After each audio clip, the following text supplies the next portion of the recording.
Kita mulai materi hari ini. Kita akan belajar tentang hukum Maxwell bentuk diferensial. Berarti kita berdoa dulu.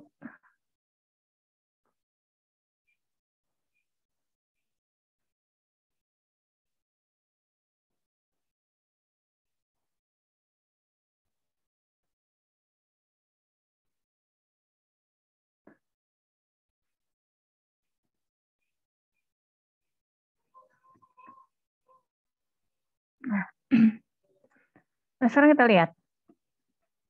Hukum Maxwell bentuk diferensial. Itu materi bab 2, dan di bab 1 ada hukum Maxwell bentuk integral. Kita akan berpikir, apa itu beda? Oh, enggak. Sama. Hukum Maxwell terdiri atas 4 buah hukum. Ada hukum Gauss untuk medan listrik, hukum Gauss untuk medan magnet, hukum Faraday, hukum Ampere. Untuk bentuk integral maupun bentuk diferensial, sama ada 4 itu. Nah, sekarang pertanyaannya adalah, kenapa kok harus dibikin ada 2 versi? Nah, kalau gitu pertanyaannya adalah bedanya apa? Nah, yang perlu kita pelajari pertama kali adalah mengenai konsep dari diferensial. PowerPoint saya kelihatan nggak? Kelihatan, Bu. Oke. Nah, hukum Maxwell itu ada 4. Yang ini adalah bentuk integral dari hukum Gauss medan listrik, hukum Gauss medan magnet dan bentuk integralnya, hukum Faraday dan hukum Ampere yang sudah kita pelajari waktu minggu kemarin. Nah, dilihat dari bentuk persamaannya, hukum Maxwell itu terdiri atas 2 bentuk. Ada bentuk integral sama bentuk diferensial. Nah, hukum Maxwell bentuk integral dipakai kalau batas-batas integralnya jelas. Jadi kalau misalnya ada suatu benda, batas-batas integralnya jelas. Contohnya ada kubus. Si kubus itu, si X-nya bergerak dari titik mana ke titik mana, Y-nya bergerak dari titik mana ke titik mana, itu harus jelas. Berarti kalau ada suatu benda yang batas-batas integralnya jelas, berarti benda yang terlibat adalah benda yang, ini tulisannya ketinggalan, adalah benda yang sederhana. Jadi benda yang terlibat adalah benda yang sederhana.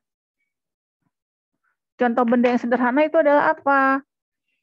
Contohnya adalah kubus, silinder, bola. Nah, kalau benda yang tidak sederhana seperti apa? Nih, lihat nih, mouse. Mouse ini bentuknya apa? Kalau kita lihat, kubus bukan, setengah bola bukan, tabung bukan. Nah, benda seperti ini susah kalau harus kita hitung volumenya dengan menggunakan integral. Karena batasnya nggak jelas, sistem koordinatnya pun nggak jelas ini harus pakai apa. Nah, berarti sekarang, kalau benda-bendanya yang rumit, benda yang tidak beraturan, kita menggunakan hukum Maxwell bentuk diferensial. Nah, yang namanya hukum Maxwell bentuk diferensial itu sebenarnya konsep dasarnya itu apa? Nah, untuk hukum Maxwell bentuk diferensial, yang namanya volume, luas atau panjang yang ada dari suatu benda diambil dalam bentuk terkecilnya. Maksudnya apa? Maksudnya gini. Kalian waktu ngebahas tentang hukum kolom ataupun ngebahas tentang hukum Maxwell, kan suka ada istilah seperti ini. Q adalah apa? Q adalah muatan. DQ adalah apa DQ? Masih ingat nggak? Sebagian muatan. Betul. DQ adalah sebagian dari muatan. Nah, sekarang D itu sebenarnya apa? D itu merupakan singkatan dari diferensial. Jadi kalau kita ngomong-ngomong yang differential length, sebagian dari panjang. Dan sebagiannya itu adalah sebagian kecil. Sehingga pada saat kita ngomong-ngomong tentang hukum Maxwell bentuk diferensial, berarti melibatkan benda-benda yang kecil. Kenapa kecil? Contoh, sekarang kita lihat. Kalau sekarang kalian lihat nih di slide kalian, ada tabung sama ada kubus. Benda 3 dimensi dan kita bisa ngeliat, oh ya beda. Ini ada segitiga 2 dimensi. Nah, ini ada smiley face 2 dimensi. Nah, kita masih lihat, oh ini beda. Tapi kalau nanti kita bikin makin kecil, oh ini masih kelihatan, ini adalah tabung. Ini masih kubus. Nah, ini sekarang segitiganya makin kecil. Smiley. Nah, sekarang kalau kita lihat, nanti bayangkan kalau dibuat si tabung, kubus, segitiga, smiley face ini makin kecil, makin kecil, makin kecil. Kalau kita lihat dari jauh gitu ya, akan kita lihat bentuk mereka ini semuanya sama. Yaitu menyerupai titik. Sehingga walaupun bendanya nggak beraturan, jangankan smiley face, nanti kalau ada mouse ini yang bendanya tidak beraturan, kalau dilihat dari, kalau misalnya diambil sebagian kecilnya aja, bentuknya sama, yaitu titik. Sehingga persamaan Maxwell bentuk diferensial sering juga disebut sebagai persamaan bentuk titik. Jadi sekarang ada benda apapun, kalau cuma diambil sebagian kecilnya, berarti dia akan menjadi titik. Atau enggak ada benda apapun, kalau kamu jauhkan sejauh-jauhnya, dia tuh bentuknya akan sama aja, yaitu titik. Nah, itu konsep dasarnya. Jadi kita akan bergaul dengan benda-benda yang nggak kelihatan, yang sangat kecil, seperti itu. Nah, sekarang kita lihat, pada saat kita membicarakan hukum Maxwell bentuk integral, kita belajar alat bantu matematis dulu. Apa sih, kalau misalnya kalian lupa, pada saat kalian sebelum belajar hukum Maxwell bentuk integral, kalian belajar ada integral A dot dl, menghitung jumlah komponen vektor A yang searah dengan lintasan. Ada integral A dot ds, menghitung jumlah komponen vektor A yang gimana? Masih ingat nggak? Yang gimana? Yang tegak lurus terhadap bidang. Nah, untuk hukum Maxwell bentuk diferensial, ada 4 alat bantu matematis. Yang pertama, diferensiasi vektor. Yang kedua, gradien dari fungsi skalar. Yang ketiga, divergensi vektor dan teorema divergensi. Dan yang keempat, kural vektor dan teorema Stokes. Dan kita akan membahas 1, 2, 3, 4 ini terlebih dahulu sebelum kita masuk ke hukum Maxwell bentuk diferensial. Nah, saya di mana ya?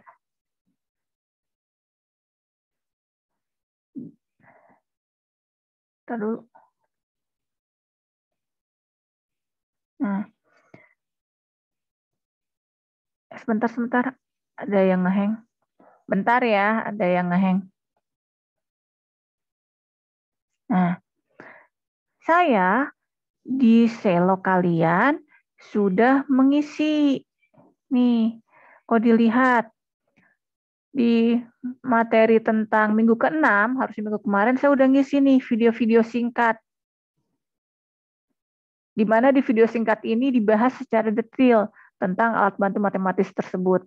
Baik di minggu ke-6 maupun di minggu ke-7 nih sudah lengkap.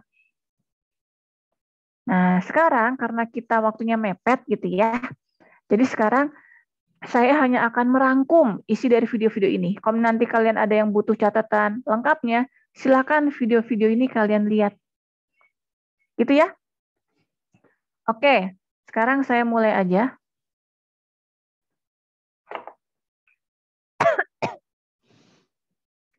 Yang pertama akan kita bahas, yaitu mengenai apa itu tadi? Mengenai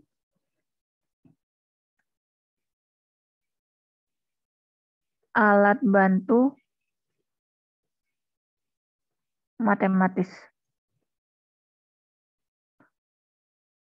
Ini tulisan saya kelihatan nggak sih? Kelihatan, Bu. Oke. Terima kasih. Nah, yang pertama, alat bantu matematisnya adalah diferensiasi vektor. Diferensiasi vektor ini adalah apa? Jadi, intinya adalah kita punya vektor. vektor tersebut diturunkan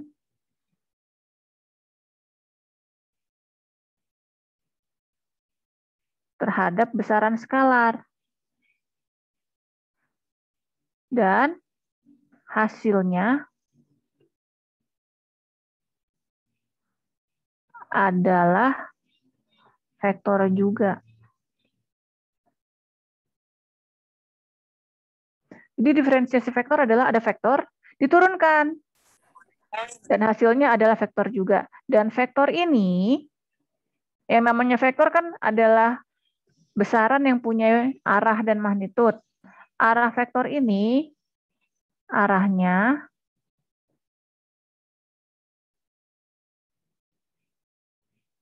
tangensial terhadap suatu lintasan.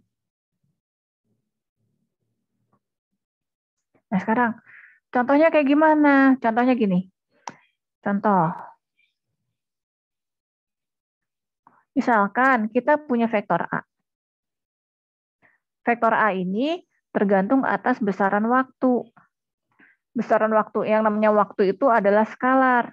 Soalnya kalau misalnya jam 1 gitu ya, jam 1 kamu mau berdiri ngadep pintu sama kamu mau berdiri ngadep kaca atau kamu mau berdiri ngadep tembok, ya waktunya sama. Jadi waktu itu adalah besaran skalar. Nah, misalkan kita sekarang punya vektor nih, vektor A yang tergantung atas waktu. Di mana besarnya adalah, misalnya untuk di arah X, besarnya adalah 2X, salah, Ctrl Z. Bentar dulu. 2X kali T AX ditambah, bentar dulu. Salah. Misalkan besarnya adalah 2X kali T kuadrat AX ditambah 3T kuadrat min 2Y AY ditambah 3Z kali T pangkat 3 AZ. Nah, ditanya berapa besarnya diferensiasi dari vektor A? Ditanyakan berapa besarnya diferensiasi dari vektor A. Atau seringkali ditanyakan, selain itu pertanyaannya juga bisa juga seperti ini. Berapa besarnya laju perubahan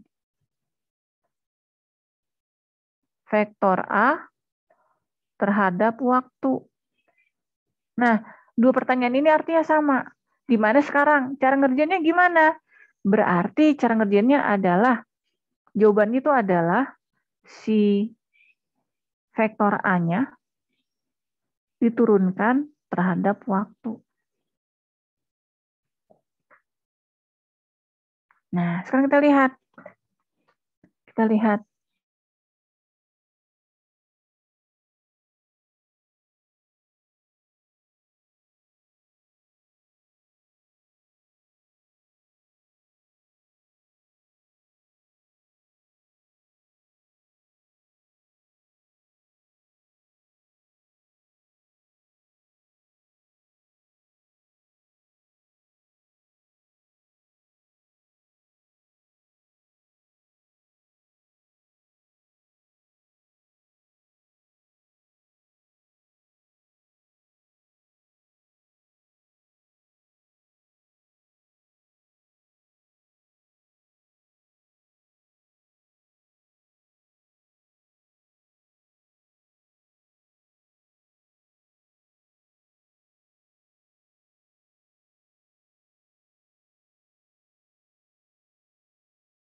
Ya, mohon maaf ya. Oke. Lanjut lagi. Nah, ditanyakan, berapa diferensiasi dari A atau berapa laju perubahan A terhadap waktu, berarti kita cari adalah vektor A yang diturunkan terhadap waktu. Caranya gimana? Berarti komponen vektor A di arah X diturunkan terhadap waktu, AX, ditambah komponen vektor A di arah Y, diturunkan terhadap waktu AY, ditambah turunan dari komponen vektor A di arah Z, turunkan terhadap Z, AZ.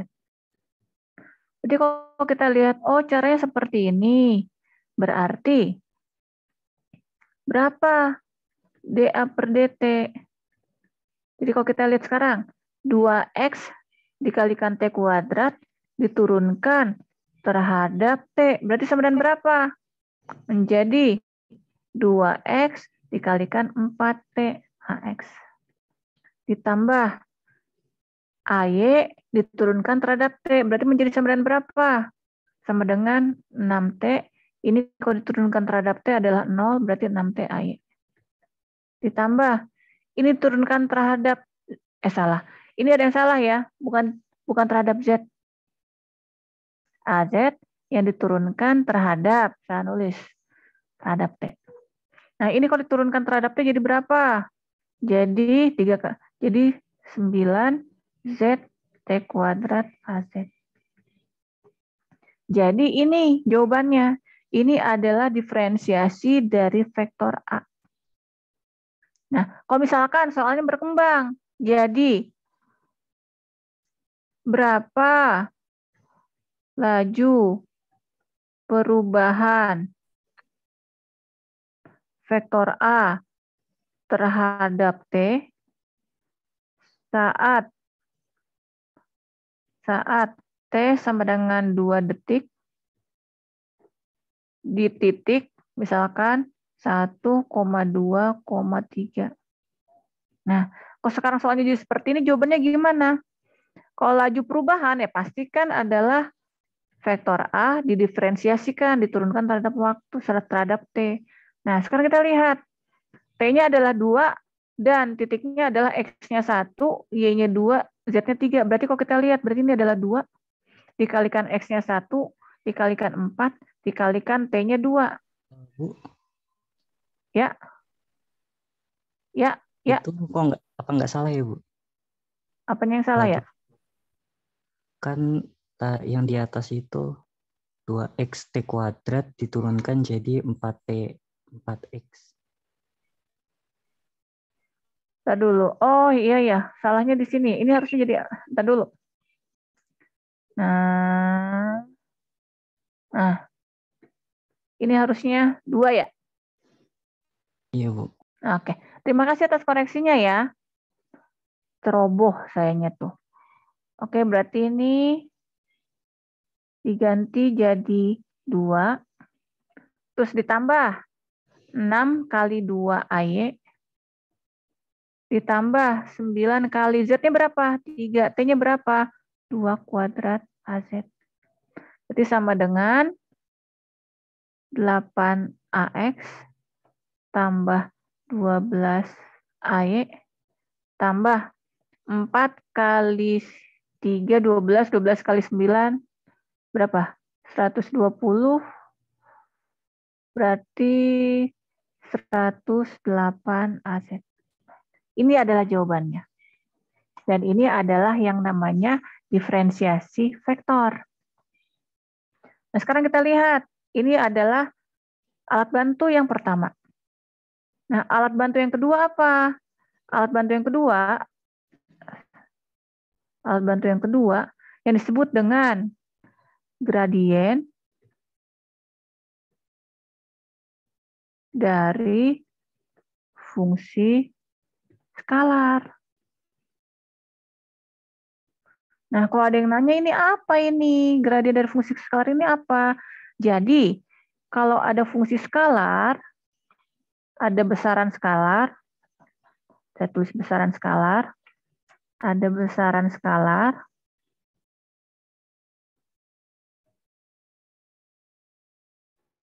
dia itu diturunkan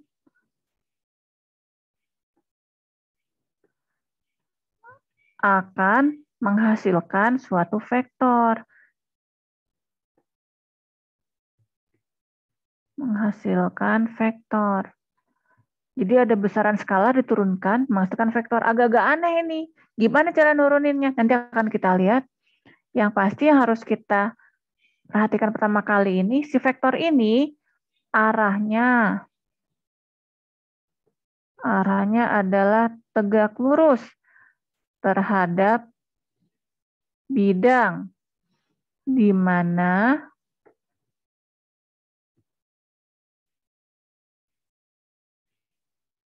besaran skalar tersebut konstan. Nah, kalau kita lihat definisi ini, kita akan bingung. Pasti kalian akan bingung. Nah, di sini kita lihat aja. Ini sebenarnya maksudnya apa sih? Pertama-tama, kita lihat notasi dari yang namanya gradien. Kalau misalnya gradien dari fungsi skalar itu kan adalah ribet ya.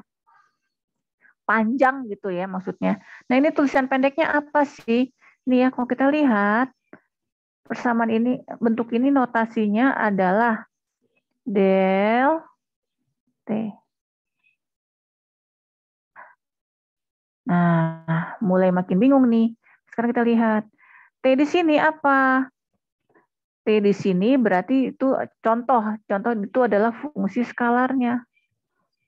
Fungsi skalar. Karena kalau kamu lihat di sini, pada saat saya nulis T di sini, tulisannya tidak tebal dan tidak ada panah. Berarti ini adalah skalar, bukan vektor. Nah, sekarang, ini apa nih segitiga terbalik ini? Segitiga terbalik ini yang disebut dengan operator nabla. Operator nabla atau disebut dengan operator del. Di mana untuk sistem koordinat kartesian, bentuknya del itu adalah seperti ini. Turunan terhadap x, ax, ditambah turunan terhadap y, ay, ditambah turunan terhadap z, az. Nah, sekarang kita akan makin bingung. Tapi sekarang kita lihat.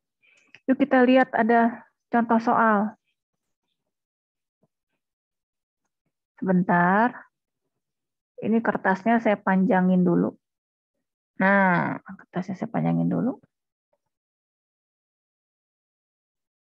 Sekarang kita lihat contoh soal.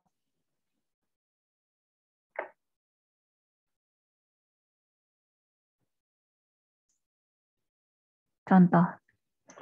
Pada suatu ruangan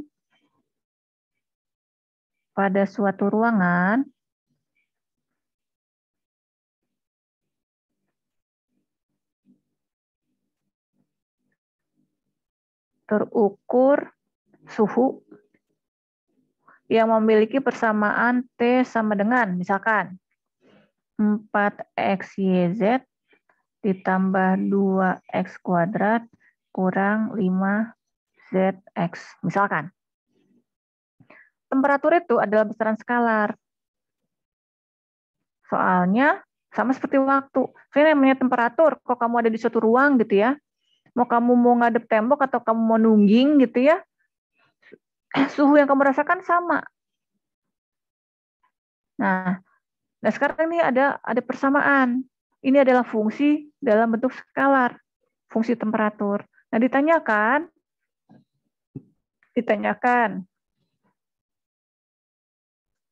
cari gradien dari temperatur. Atau pertanyaan berikutnya bisa cari vektor yang arahnya tegak lurus terhadap bidang temperatur konstan. Nah, dua buah pertanyaan ini Jawabannya sama. Yang kalian cari berarti adalah gradien dari fungsi skalar. Jadi kalau misalnya nanti ada, carilah gradien langsung. Atau enggak, carilah vektor yang tegak lurus terhadap bidang T konstan. Oh, berarti gradien. Sekarang caranya gimana? Berarti kamu harus mencari gradien dari T.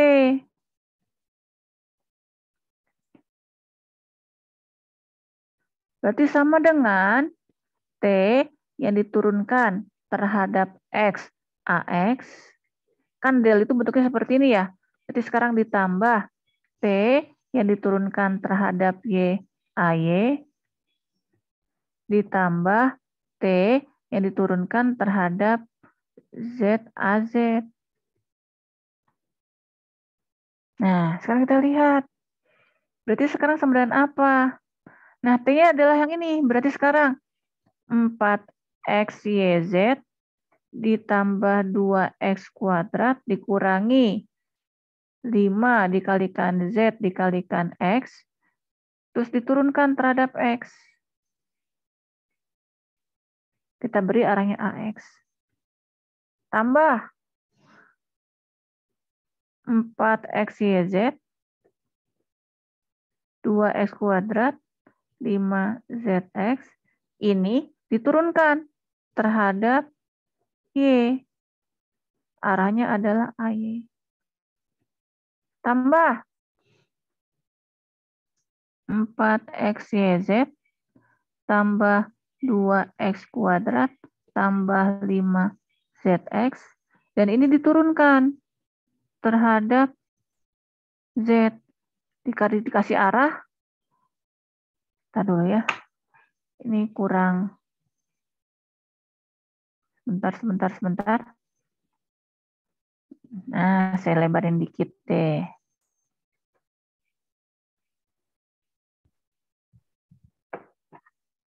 Ini dikasih arah AZ. Yuk kita hitung bareng-bareng. Ini diturunkan terhadap X sama dengan apa? Berarti ini diturunkan terhadap X menjadi 4YZ ditambah 4X kurang 5Z AX.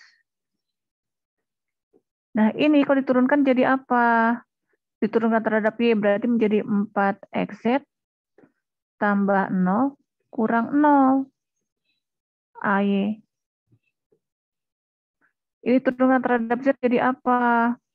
Jadi 4XY tambah 0 tambah 5X AZ. Nah, dan ini adalah vektor yang tegak lurus terhadap bidang T konstan. Misalkan, soalnya diperpanjang. Misalkan, soalnya diperpanjang. Misalkan di sini, pada bidang T konstan, pada titik 0,1,2.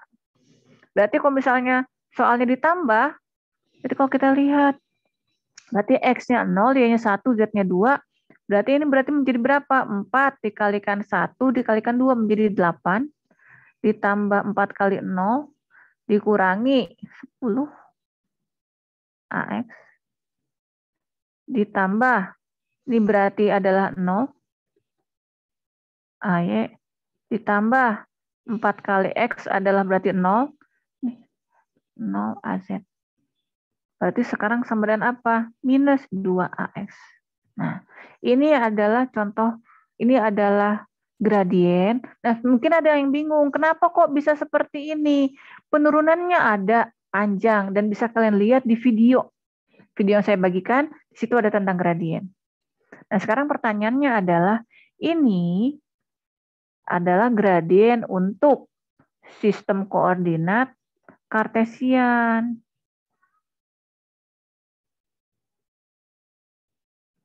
Untuk sistem koordinat silinder sama bola, bentuk gradiennya adalah seperti apa? Di sini bisa kita lihat. Gradien. Nah, kelihatan PowerPoint saya? Di salah satu video bisa kalian lihat bahwa untuk sistem koordinat kartesian ini bentuk gradiennya, untuk sistem koordinat silinder, ini untuk sistem koordinat bola. Jadi kalian tinggal lihat, tinggal kalian utak-utiklah video yang ada di sana. Sengaja nggak saya kasih tahu video yang mana biar kalian nonton. Nah, seperti itu. Nah, sekarang kita balik lagi. Jadi sekarang saya save.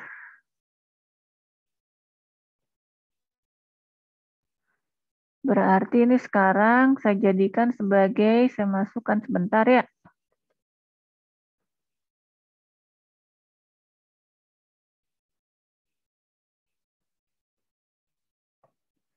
Saya jadikan sebagai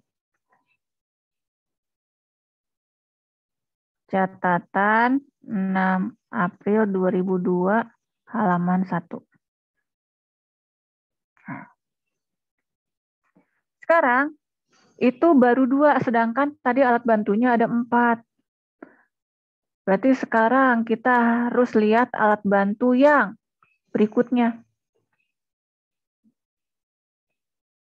Oke, berarti sekarang kita lihat alat bantu yang berikutnya, tapi saya pengen kita berdoa dulu.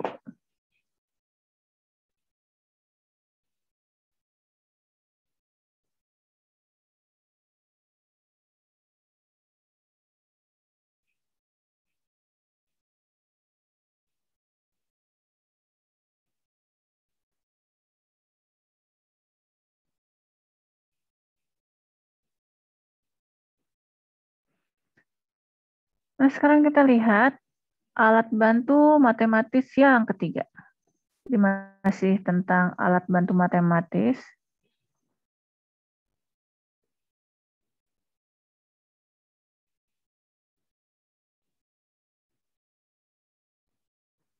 Yang ketiga adalah divergensi. Divergensi dari suatu vektor, misalkan vektor F. Nah, sebenarnya apa sih divergensi ini sebenarnya? Jadi ada vektor yang diturunkan.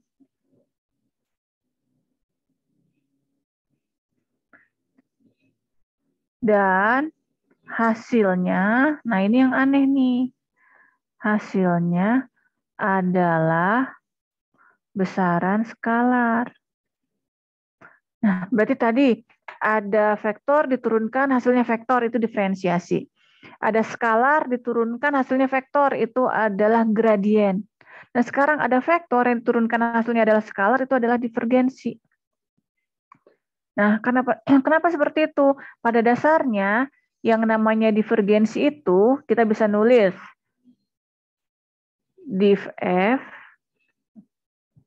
pada dasarnya adalah jumlah vektor F yang menembus suatu bidang, di mana bidangnya adalah tertutup, tapi bidang tersebut sangat kecil.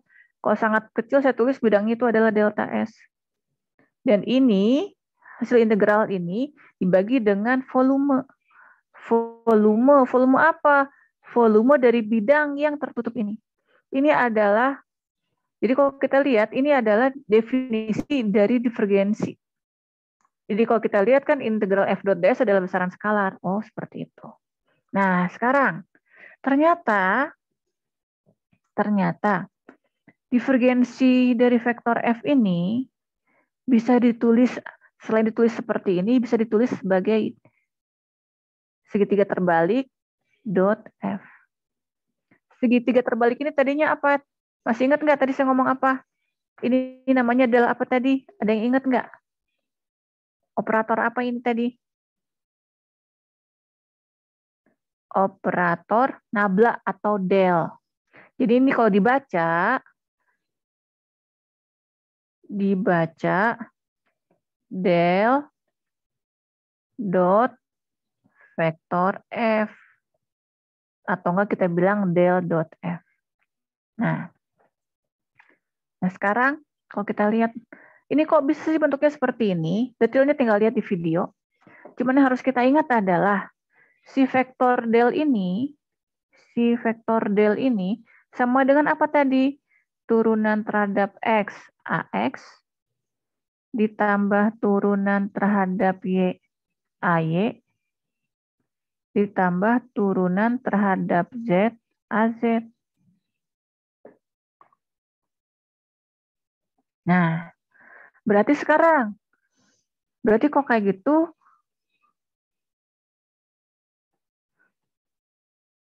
berarti kalau gitu, del dot F itu sama dengan apa? Berarti kalau gitu del dot F adalah ini vektor del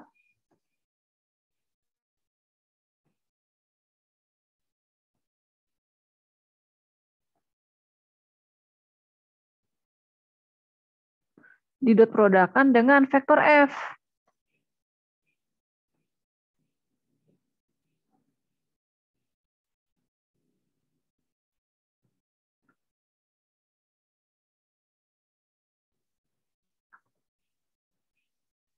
Nah, kalau kita lihat, berarti ini sama dengan apa? AX didot produkkan dengan AX adalah 1, dan akan 0 kalau dia didot produkkan dengan yang lainnya. Berarti kalau kita lihat ini sama dengan apa? Berarti menjadi Fx yang diturunkan terhadap X tambah Fy yang diturunkan terhadap Y tambah Fz yang diturunkan terhadap Z. Nah, ini adalah bentuk divergensi untuk vektor F dalam sistem koordinat apa? Kartesian. Nah, bentuk del dot F yang lain kayak gimana? Bisa dilihat nanti di video. Di sini. Nah, ini kalau kita lihat, kalau kalian lihat di sini, bentuk divergensi dari vektor F adalah untuk sistem koordinat kartesian, untuk sistem koordinat silinder, dan ini untuk sistem koordinat bola. Nah sekarang, terus kalau misalnya ada soal tentang divergensi ini, soalnya seperti apa? Nah kita lihat nih contoh soal. Contoh.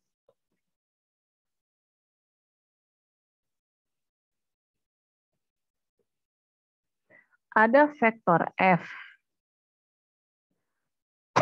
yang besarnya adalah 2xax ditambah 5xy ditambah 3z kuadrat az.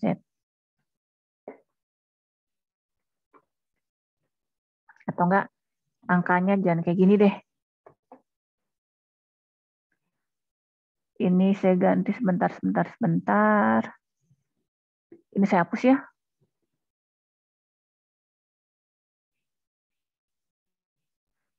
Ini saya ganti dengan Z. Nah, pertanyaannya adalah berapa del dot F? Oh, gampang. Berarti, kalau kita lihat dari sini,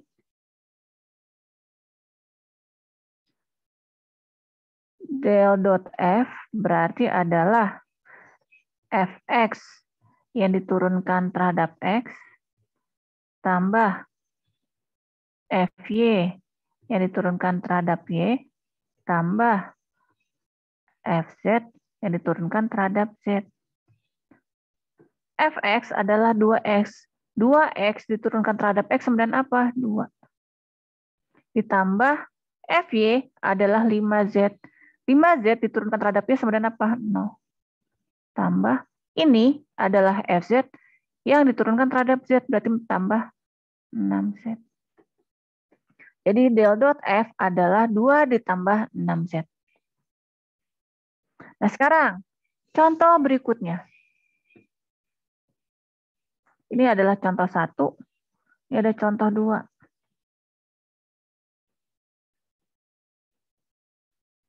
F sama dengan 2 rho aro ditambah 5Z AV ditambah 3Z kuadrat AZ. Berarti kalau kita lihat di sini, AX saya ganti dengan ARO, AY saya ganti dengan AV, X saya ganti dengan RO. Berapa del dot F? Kalau kamu menjawabnya, oh berarti del dot F berarti sama dengan F rho yang diturunkan terhadap D rho ditambah FV yang diturunkan terhadap DV ditambah FZ yang diturunkan terhadap Z, sehingga nanti kamu lihat, oh jawabannya adalah 2 plus 6Z juga. Kalau kamu menjawab seperti ini, berarti jawaban kamu adalah salah. Nah, loh. Salahnya gimana? Ya di sini kita lihat. Di sini saya bandingkan, nah kita lihat nih. Ternyata divergensi untuk sistem koordinat silinder bentuknya seperti ini.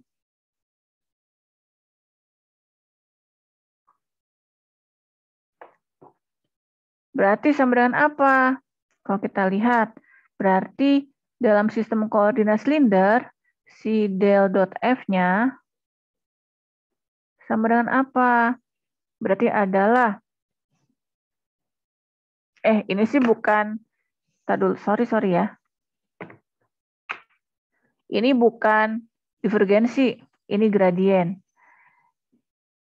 Nah, ini divergensi nih.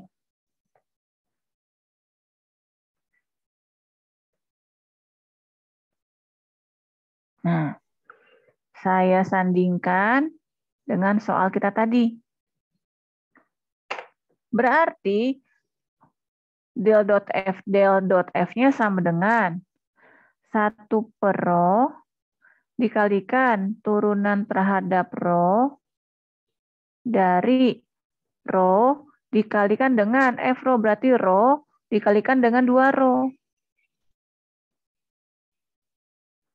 Ditambah 1 per rho dikalikan dengan turunan terhadap V, yang ini nih, yang ini. Dari FV, FV-nya adalah apa? 5Z. Ditambah FZ yang turunkan terhadap Z. FZ-nya adalah berapa? 3Z kuadrat diturunkan terhadap Z. Jadi kalau kita lihat sama dengan berapa? Ini berarti adalah 2 rho kuadrat. 2 rho kuadrat diturunkan terhadap rho, berarti menjadi 4 rho. 4 rho dibagi dengan rho, berarti ini adalah 4. Apa saja? Terus ditambah 5Z diturunkan terhadap V, ya 0. Ditambah 3Z kuadrat diturunkan terhadap Z, berarti adalah 6Z. Berarti jawabannya adalah seperti ini. Dimana kalau kita bandingkan, kalau kita salah rumus, kita akan mendapatkan 2 plus 6Z, harusnya adalah 4 plus 6Z. Nah, itu adalah tentang divergensi. Nah, pada saat kita berbicara tentang divergensi, ada yang menarik. Ada yang namanya teorema divergensi.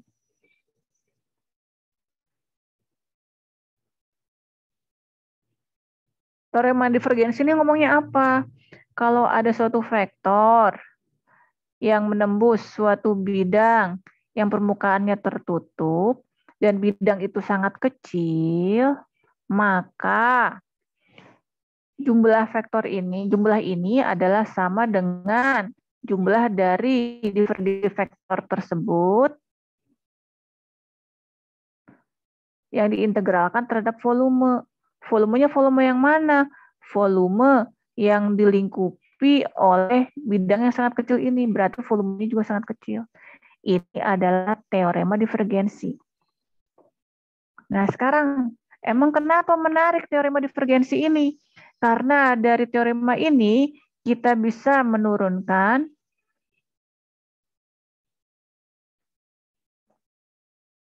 hukum Gauss bentuk diferensial.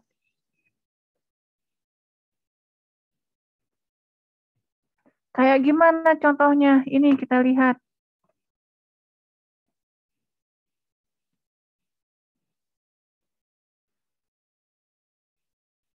Nah,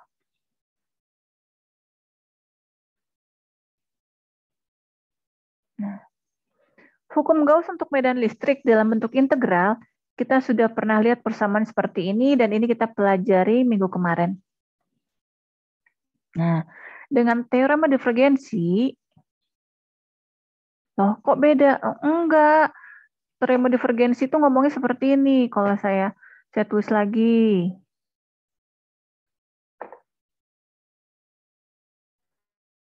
Divergensi integral E.ds pada suatu permukaan tertutup sama dengan integral del.E dv. Nah, kalau si E-nya ini saya kalikan dengan epsilon 0, berarti ini saya kalikan juga dengan epsilon 0. Sehingga akhirnya saya dapat teorema divergensi dengan teorema divergensi seperti ini. Terus, habis itu gimana? Habis itu, integral tertutup dari epsilon 0 E dot ds saya ganti menjadi seperti ini. Dan saya samakan dengan integral rho v dv.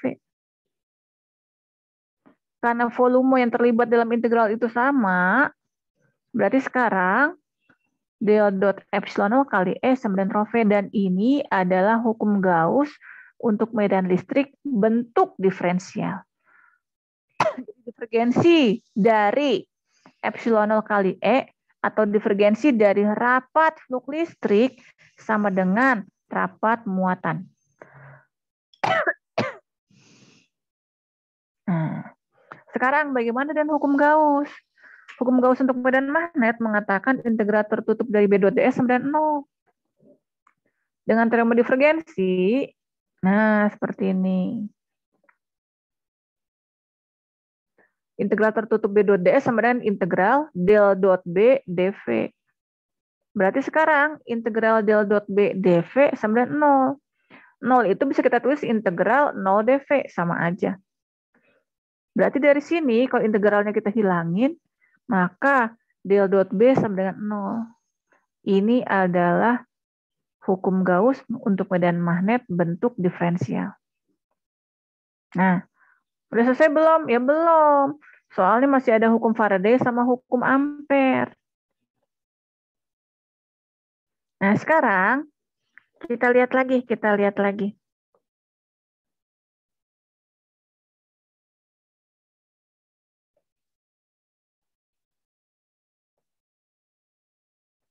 Nah, dulu ini kehang lagi.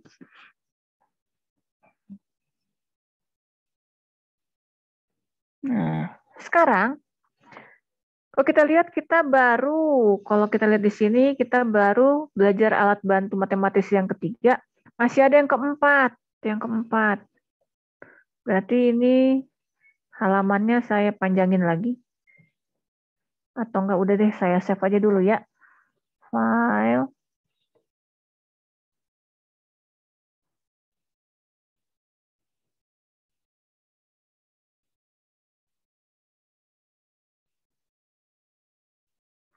Berarti adalah catatan 6 April halaman 2. Nah, sekarang kita buka catatan. Kita bikin halaman baru. Nah, oke.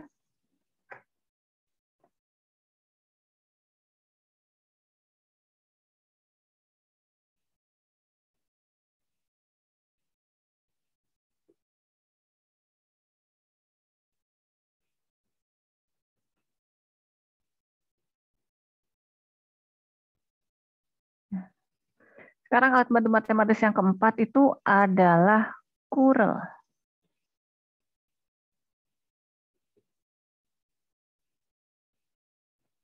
Apa sih kurel dari vektor itu? Nah, ini tuh ada vektor yang diturunkan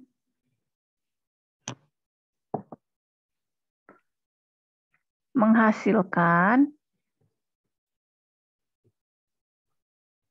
vektor juga.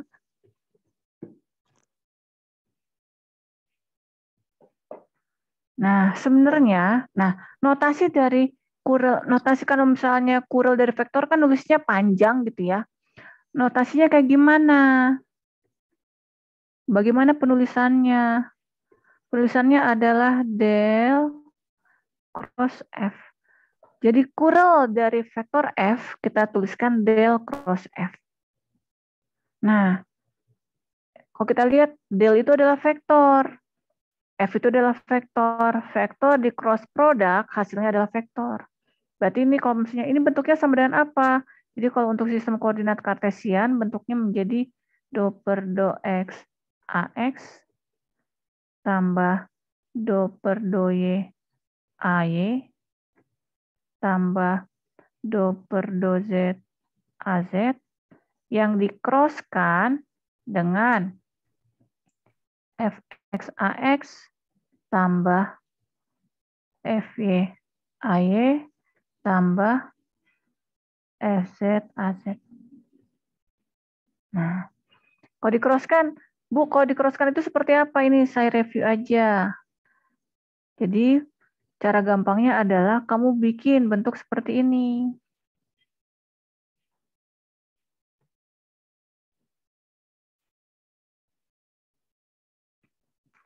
Nah, terus habis itu,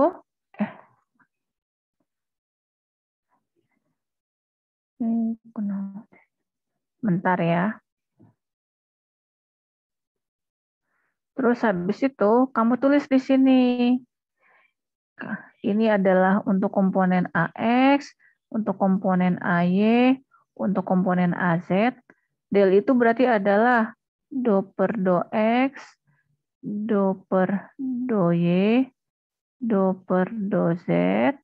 F-nya adalah, yang ini adalah Fx, Fy, Fz. Nah, kalian harus belajar nih, kalau ada bentuk seperti ini, gimana cara ngitungnya? Cara ngitungnya adalah, di sini, kamu terusin nih, sini ada AX, ada AY. Di sini kamu terusin, ada do per do X, ada do per do Y. Ini kamu terusin lagi, Fx, Fz. Nah, terus gimana? Ini, salah.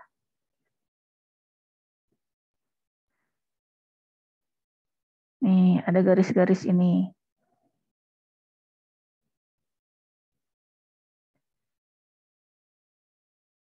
Ini plus, sama ada garis yang ini. Ini adalah garis yang minus. Berarti ini adalah minus. Maksudnya apa? Yang pink-pink itu minus, maksudnya gini. Berarti kalau kita lihat, berarti ini tuh sama dengan garis yang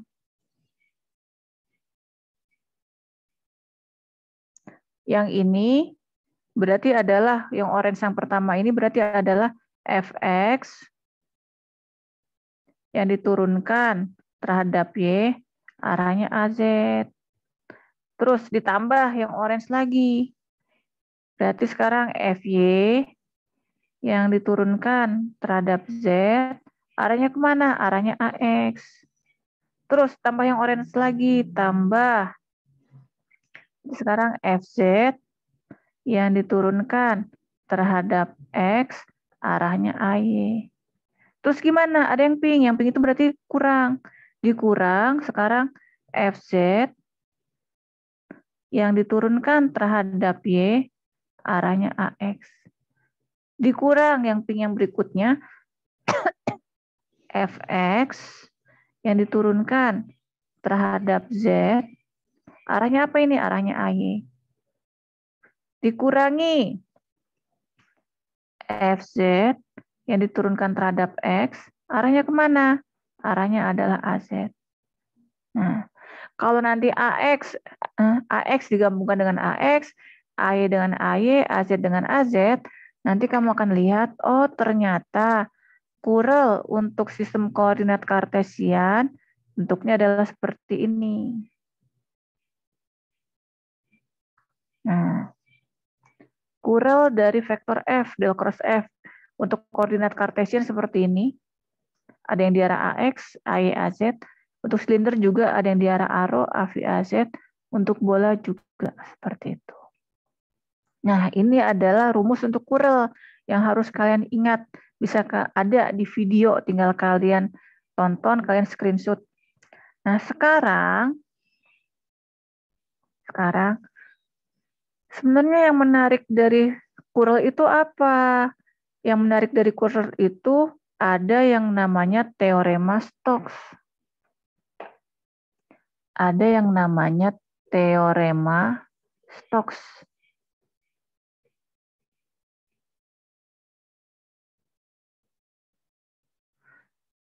Teorema Stokes itu ngomongnya apa? Jumlah vektor F yang searah dengan lintasan yang tertutup sama dengan jumlah kurel dari vektor F tersebut didot produkkan dengan kurel dari vektor F tersebut didot produkkan dengan DS.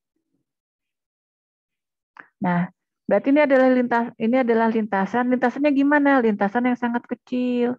Dan lintasannya adalah lintasan yang tertutup. Kalau lintasan yang tertutup pasti ada bidang yang dilingkupi. Bidangnya juga sangat kecil. Dan ini adalah teorema Stokes. Nah, kenapa ini menarik? Karena ini digunakan untuk menurunkan hukum Faraday dan hukum Ampere. Nah, sekarang kita lihat penurunan hukum Faraday dan Ampere.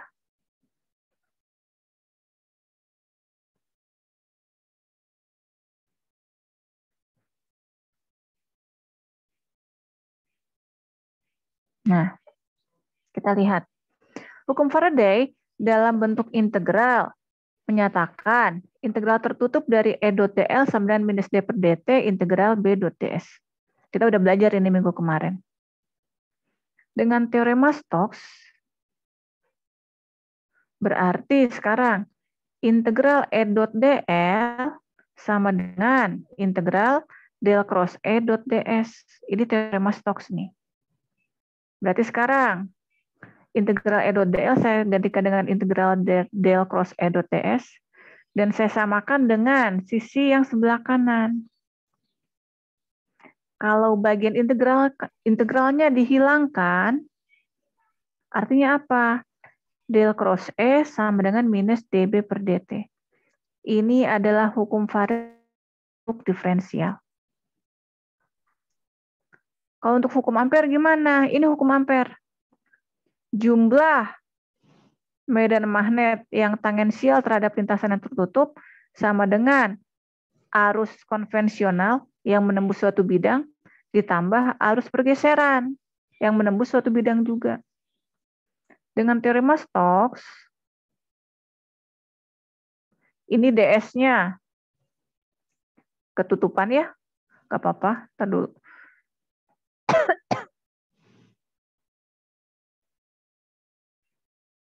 Ya, sudahlah, nggak apa-apa.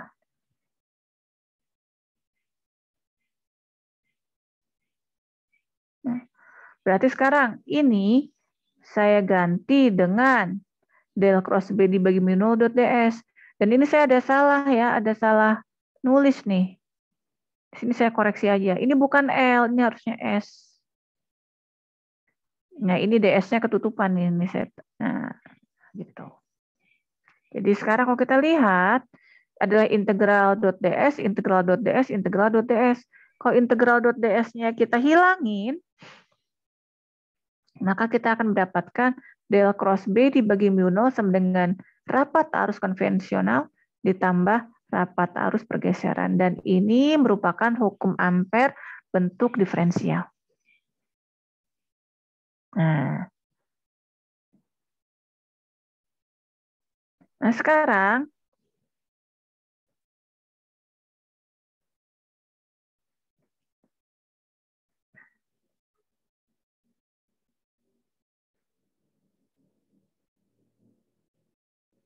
dulu. Sebentar. Nah, sekarang saya pengen kita latihan soal. Tapi sebelum itu, ini akan saya save dulu sebagai catatan 26 April halaman 3. Nanti catatan ini akan saya share ya di Selo ya, jadi kalian nggak usah cemas. Nah, sekarang kita akan mengerjakan contoh soal. Berarti saya kecilin aja.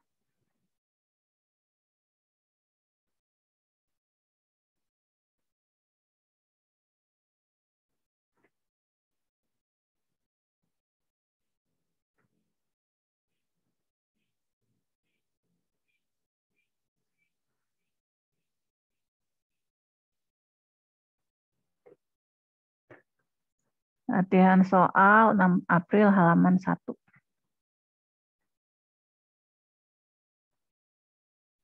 Misalkan, soal pertama.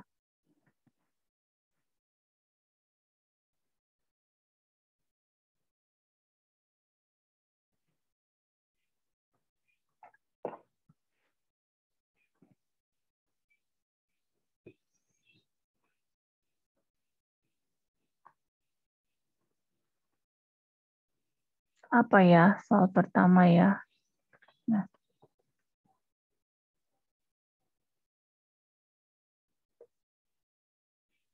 Diketahui pada suatu ruang ada medan listrik yang persamaannya adalah 2 rho aro ditambah 3Z tambah 3 rho kuadrat dikalikan Z AZ.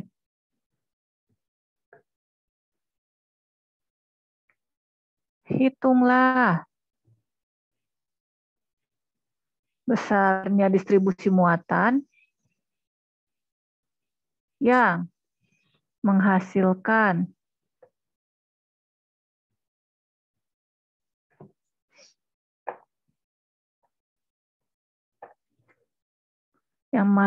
medan listrik di atas medan listrik tersebut pada titik, misalkan pada titik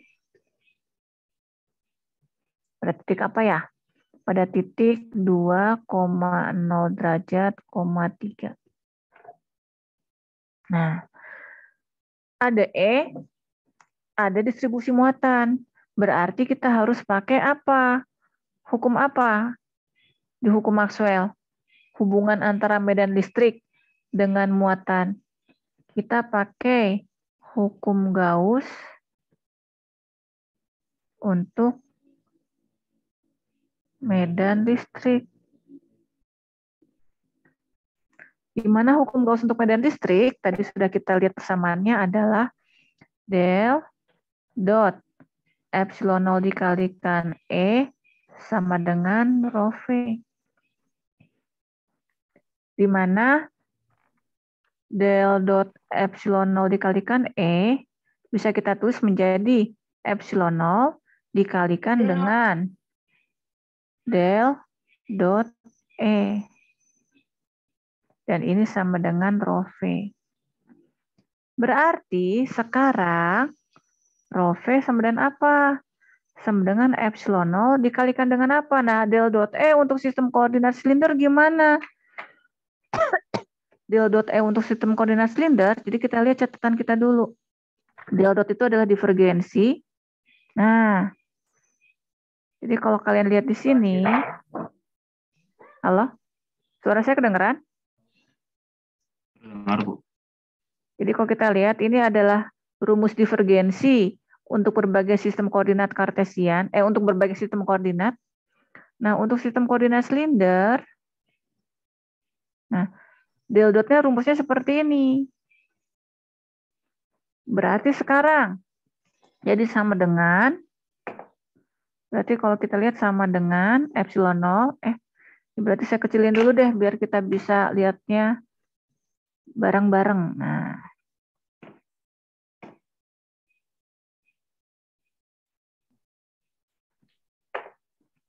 jadi sama dengan epsilon 0 dikalikan dengan, kita lihat, 1 per rho dikalikan dengan turunan terhadap rho dari rho dikalikan F rho. Ini adalah rho dikalikan dengan 2 rho, berarti adalah 2 rho kuadrat. Oh, soalnya kok mirip-mirip ya. Ini saya kasih ada angka Z-nya deh, biar rada beda dikit. Jadi sekarang 2 rho Z dikalikan dengan rho, jadi 2 rho kuadrat Z.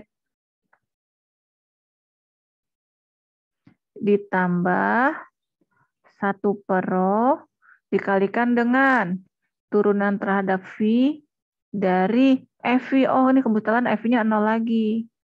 0. Ditambah FZ 3 rho kuadrat Z yang diturunkan terhadap Z. Ini FZ diturunkan terhadap Z. Nah, FZ-nya adalah 3 rho kuadrat Z. Jadi kalau di mana kalau kita hitung, berarti ini sama dengan berapa? Sama dengan epsilon 0 dikalikan dengan 2 rho kuadrat Z diturunkan terhadap rho, sama dengan berapa? Sama dengan 4 rho Z.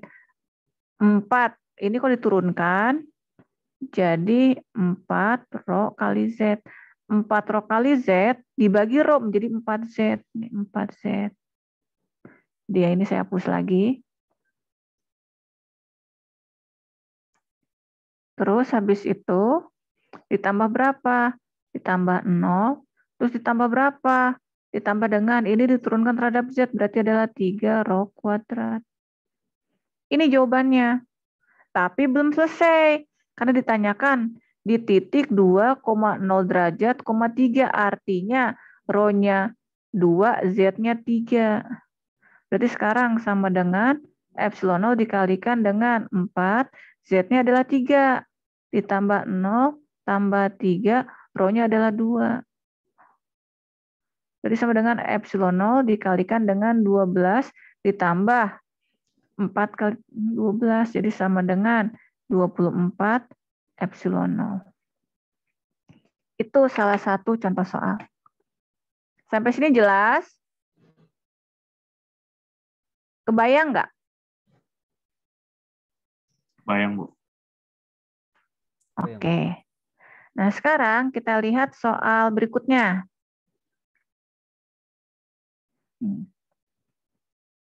Kita lihat soal berikutnya. Saya gedein lagi ya. Saya gedein lagi. Biar enak nulisnya. Soal berikutnya. Contoh.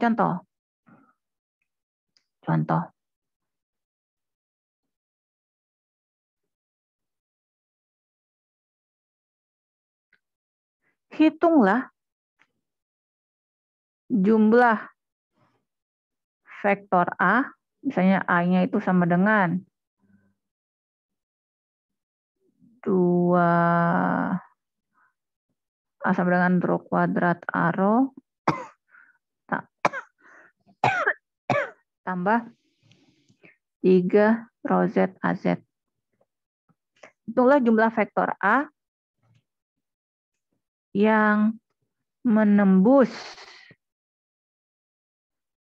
silinder tertutup, di mana si silinder itu tingginya, si Z-nya itu bergerak dari 0 sampai 3, si rho-nya itu adalah dari 0 sampai 2, dan si V-nya itu adalah 0 sampai 2V.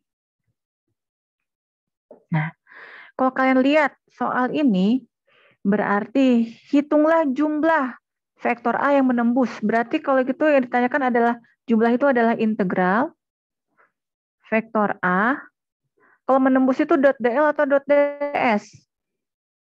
.ds, Bu. .ds. Nah, silinder itu adalah suatu bidang yang tertutup. Yang ditanyakan adalah ini. Dan ini sudah kita pelajari waktu di bab 1. Dimana kalau kita lihat silinder itu ada berapa sisi, ada berapa bidang? 3. 3 berarti sama dengan integral A dot ds untuk sisi atas ditambah integral A dot ds untuk sisi bawah ditambah integral A dot ds untuk selimut tabung gitu kan ya. Jadi kamu harus ngitung 3 kali. Tapi sekarang kita ingat, kita kan sudah belajar teorema divergensi. Teorema divergensi mengatakan bahwa integral tertutup dari A dot ds sama dengan integral del dot A integral del dot A dv. Nah, sekarang kita lihat. Berarti kita bisa menghitung integral A dot ds itu pakai cara yang merah atau pakai cara yang hijau. Nah, sekarang kalau saya mau pakai cara yang hijau, kalau kita pakai cara yang hijau, berarti kita cari divergensinya dulu. Nah, ini rada-rada bosen ya, karena ini sistem koordinatnya apa sih, silinder semua. Ini berarti, nah nggak apa-apa lah. Berarti saya harus mencari berapa divergensinya dulu. Gimana cara nyarinya? Ya lihat ini lagi nih, rumus ini. Berarti sama dengan 1 per rho dikalikan dengan turunan terhadap rho dikalikan dengan rho. Ntar dulu. Jadi rho kuadrat dikalikan dengan rho. Jadi menjadi rho pangkat 3 gitu kan ya? Rho pangkat 3 ditambah 1 per rho dikalikan dengan turunan terhadap V. Turunan terhadap V dari ini V-nya nggak ada, 0 lagi. Bosen ya. Ditambah FZ 3 rho Z yang diturunkan terhadap Z. 3 dikalikan rho kali Z yang diturunkan terhadap Z. Sekarang sama dengan berapa? Rho pangkat 3 diturunkan terhadap rho berarti adalah 3 rho kuadrat. 3 rho kuadrat dibagi rho berarti menjadi 3 rho ditambah 0 ditambah 3 rho sama dengan 6 rho. Nah sekarang udah selesai belum? Belum, karena yang kita dapat baru del dot A. Sedangkan yang harus kita cari adalah integral del dot A dv. Berarti sekarang sama dengan integral 6 rho dv untuk silinder sama dengan apa? Rho d rho dv dz. Jadi adalah sekarang kalau kita lihat adalah integral lipat 3. Berarti sama dengan integral lipat 3. Z-nya dari mana sampai mana? Tadi dikatakan Z-nya dari 0 sampai 3. Rho-nya dari 0 sampai 2. Jadi kita tulis sekarang. Z-nya dari 0 sampai 3. Rho-nya dari 0 sampai 2. V-nya dari 0 sampai 360 derajat. Jadi sama dengan berapa? Sama dengan, kalau kita lihat berarti 6. Nah, rho kuadrat, integral rho kuadrat d rho berarti adalah 1/3 rho pangkat 3, di mana rho-nya bergerak dari 0 sampai 2. Ditambah integral dv adalah v, di mana v-nya bergerak dari 0 sampai 2 v. Kok ditambah sih? Bukan ditambah, dikali. Terus dikali dengan integral dz, yaitu z, di mana z-nya bergerak dari 0 sampai 3. Jadi kalau kita lihat berarti sama dengan 6/3, 6/3 dikalikan dengan 2 pangkat 3, dikalikan dengan 2V, dikalikan dengan 3. Berarti sekarang sama dengan berapa ini? Sama dengan, coret-coret, ini adalah 8. 8 kali 6, 48. 48 kali 2 berarti adalah 96V. Ya. Dengan cara ini, kita cuma ngitung 2 kali. Bandingkan kalau kamu ngitung pakai cara yang ini. 3 kali. Ah, Bu, kan antara 3 sama 2 beda dikit gitu ya. Iya, tapi bandingkan kalau bendanya adalah kubus. Kubus adalah 6 sisi kan ya. Kalau adalah 6 sisi, berarti kamu harus ngitung 6 kali. Sisi atas, bawah, depan, belakang, kiri, kanan. Bandingkan dengan kalau kamu menghitung pakai cara yang hijau ini, cuma ngitung 2 kali. Nah, itu gunanya kita belajar teorema divergensi. Sampai sini jelas? Jelas, Bu. Nah, sekarang masih ada waktu nih. Kita lihat soal lainnya.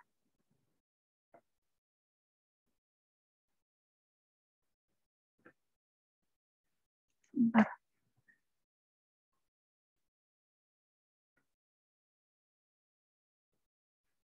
Soal berikutnya.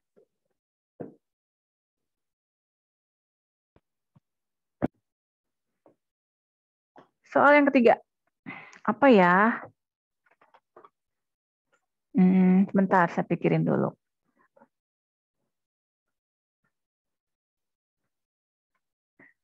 Diketahui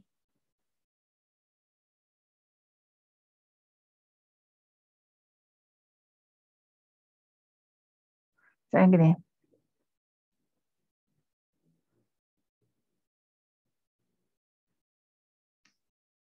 Pada suatu daerah yang dibatasi,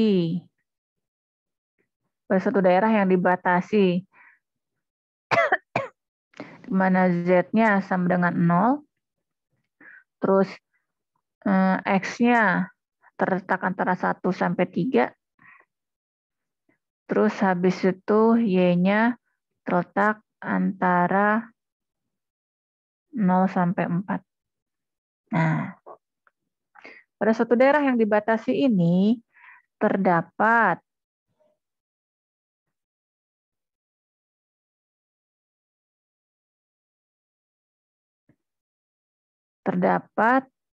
apa ya?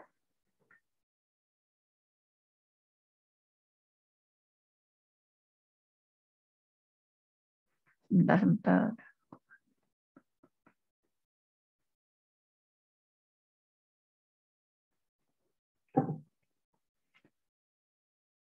Terdapat B dengan persamaan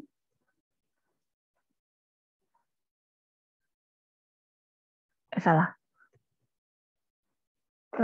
Sebentar ya, saya pikirin dulu soalnya ya.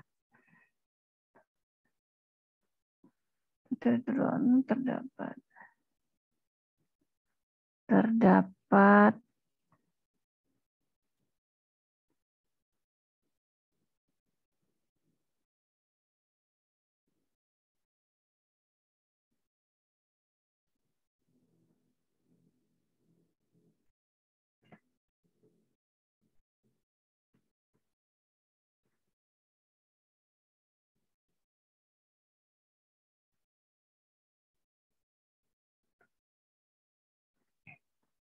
hitung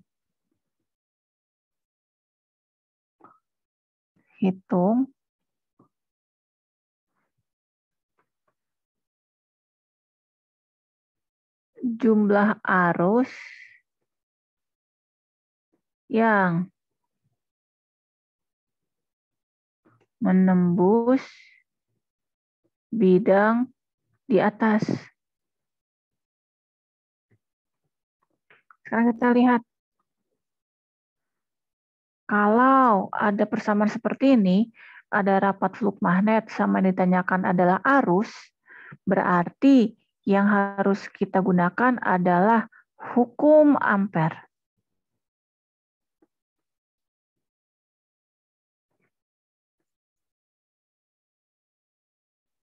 Kenapa hukum Ampere? Karena hukum Ampere itu, pada hukum Ampere itu kalau udah ngomongin arus, pasti hukum Ampere. Nah, sekarang bentuk integral atau bentuk diferensial. Nah, kalau kita lihat, ini kan bendanya ada. jelas ini.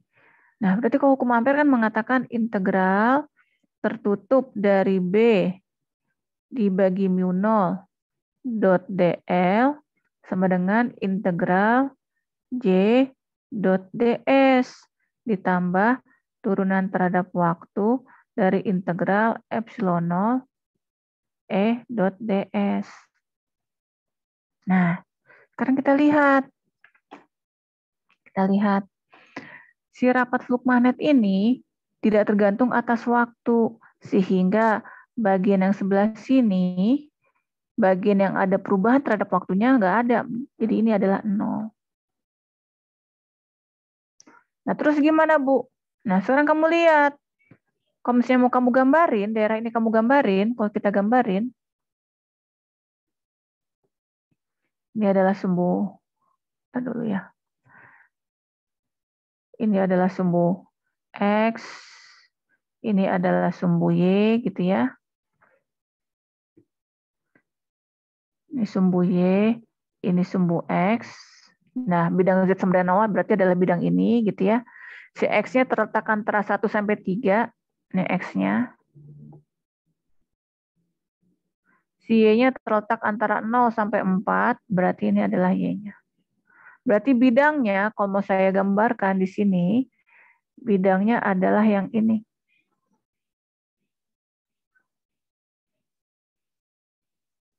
Bidangnya adalah yang ini, yang di dalam kotak ini. Kalau saya kasih warna, nah bidangnya yang ini.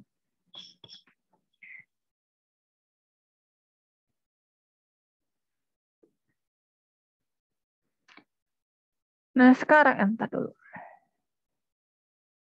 Nah, bidangnya adalah yang kuning ini. Nah sekarang kita lihat. Integral B dibagi mu 0 dot dl, berarti kita harus hitung 4 kali. Karena dl itu kan adalah lintasan tertutup. Lintasannya yang mana? Yang ini nih. Lintasan, kalau saya gambarkan berarti yang ini. Ini adalah lintasan 1, lintasan 2, lintasan 3, lintasan 4. Nah sekarang, berarti kamu harus, jadi sekarang integral. Kalau ntar dulu, ini dihapus dulu.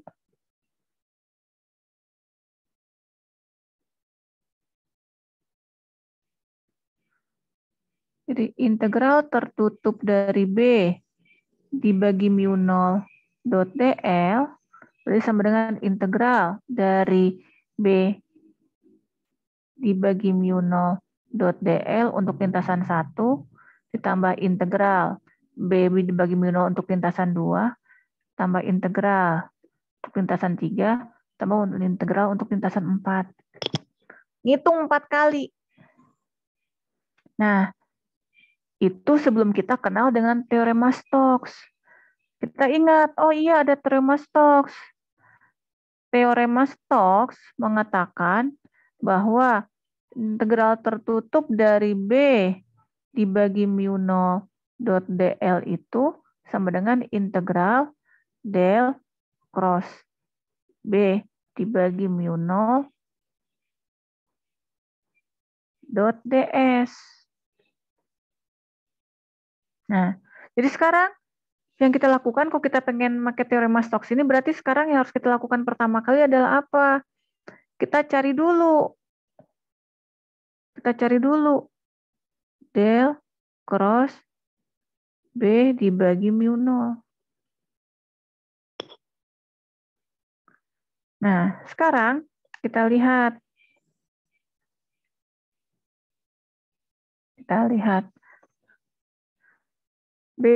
Ini tuh berarti sama dengan 1 per mu 0 dikalikan dengan del cross B. Nah, sekarang del cross B sama dengan apa? Ya, kita lihat catatan kita. Misalnya di sini saya tampilkan rumus untuk menghitung kurel. Nih. Rumus untuk menghitung kurel.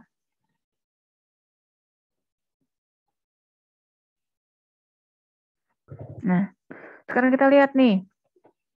Berarti sekarang sama dengan 1 per mu 0 dikalikan dengan Del cross B sama dengan apa untuk yang sistem koordinat? Apa ini sistem koordinatnya? Sistem koordinat Kartesian kalau kita lihat. Nah, B-nya ini rumusnya saya salin lagi. Ini saya salin nih.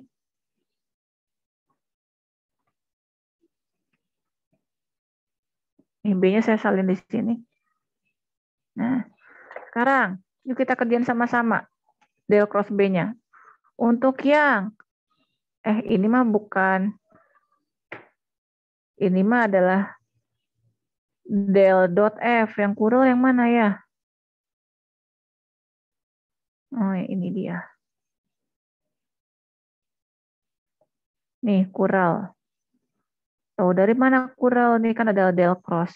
Untuk sistem koordinat Kartesian, rada-rada ribet nih.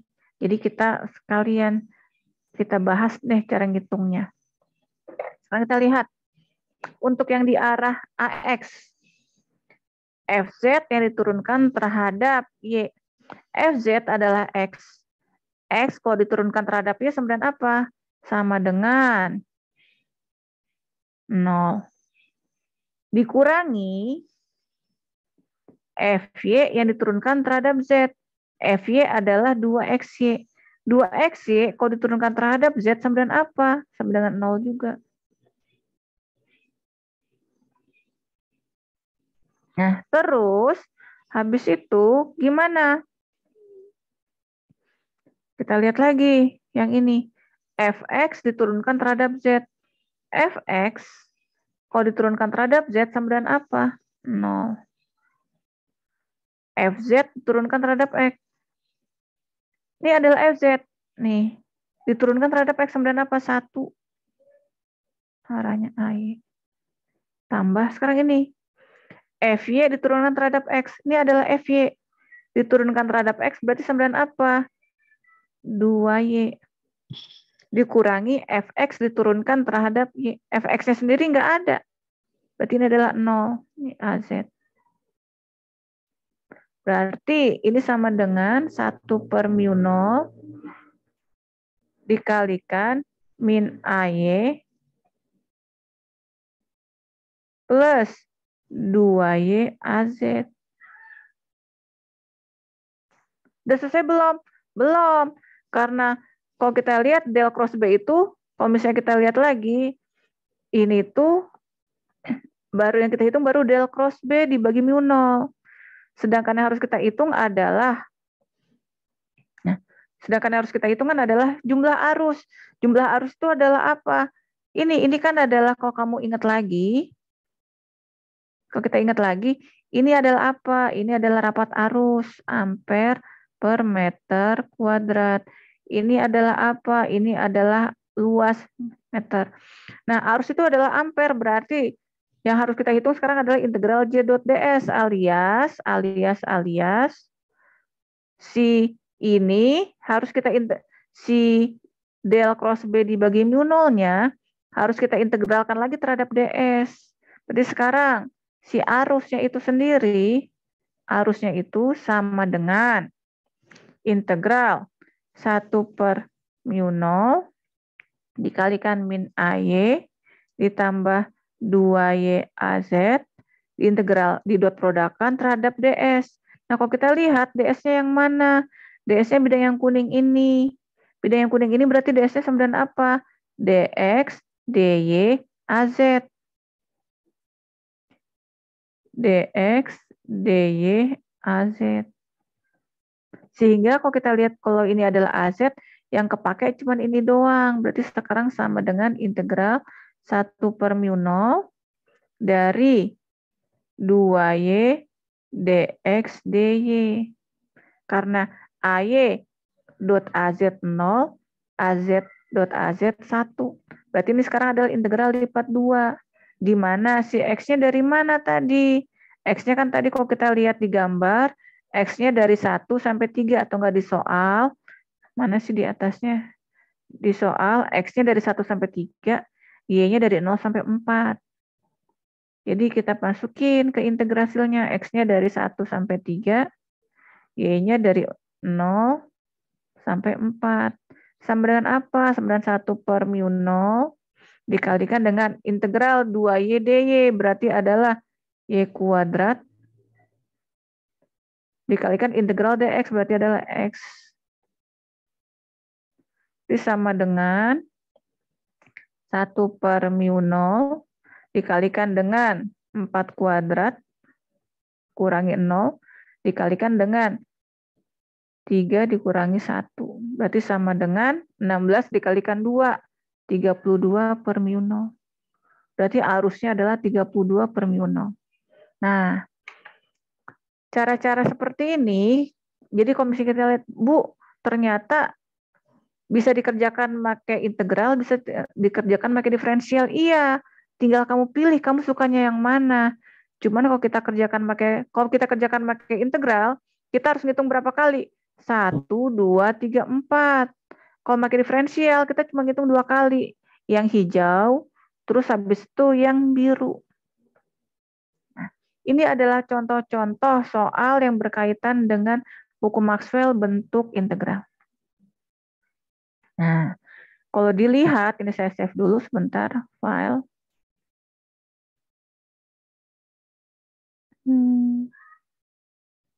Nah, kalau dilihat, Bu masih bingung? Iya, pasti bingung karena kalian harus latihan sendiri. Untuk itu, saya mau nanya, kalau saya kasih PR tentang hukum Maxwell bentuk diferensial ini, kalian mau ngerjain nggak?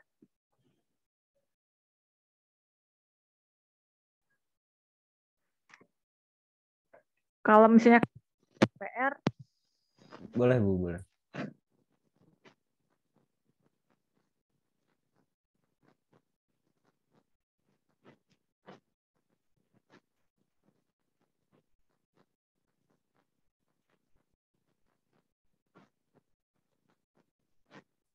Maaf, Bu, suaranya nggak masuk.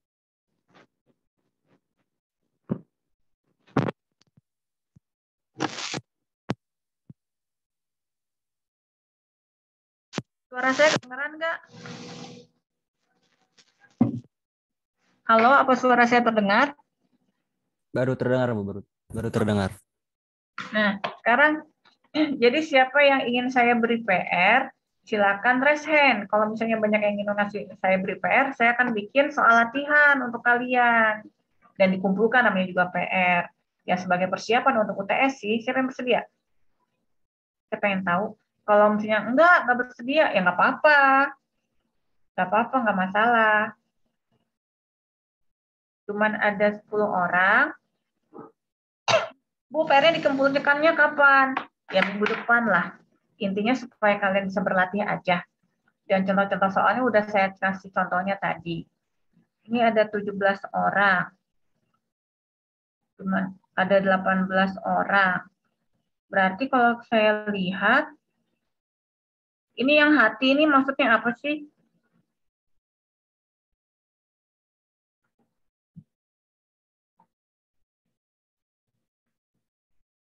Ada 17 orang. 16 orang. 17 orang. Ada 17 orang yang pengen dapat PR. Dari yang hadir itu ada 35 orang. 18 orang. 19. Nah, berhubung yang pengen PR lebih banyak, nanti akan saya bikin PR-nya. Cuma 5 soal aja, supaya kalian berlatih gitu ya. Nah, sekarang, karena kita udah 1,5 jam nih, lebih nih. Kita udah 1,5 jam lebih.